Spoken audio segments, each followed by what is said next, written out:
প্রাচীন ভারতের ইতিহাসের গুরুত্বপূর্ণ এমসিকিউ। ১. নিম্নলিখিত কোন রাজ্যে সিন্ধু সভ্যতার নিদর্শন পাওয়া যায়নি? সঠিক উত্তর বিহার। ২. কোনটি বেদ বা শ্রুতির অংশ নয়? সঠিক উত্তর পুরাণ।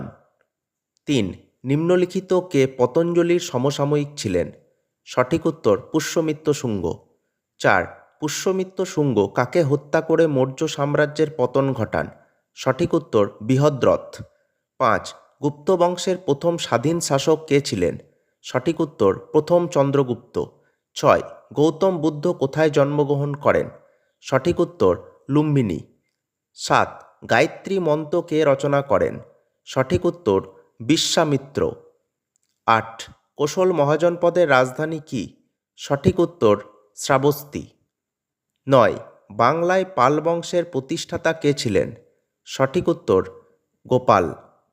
১০. গীতগোবিন্দ কার লেখা? উত্তরটি কমেন্টে জানান। ভিডিওটি ভালো লাগলে লাইক এবং কমেন্ট করবেন আর চ্যানেলটিকে সাবস্ক্রাইব করুন।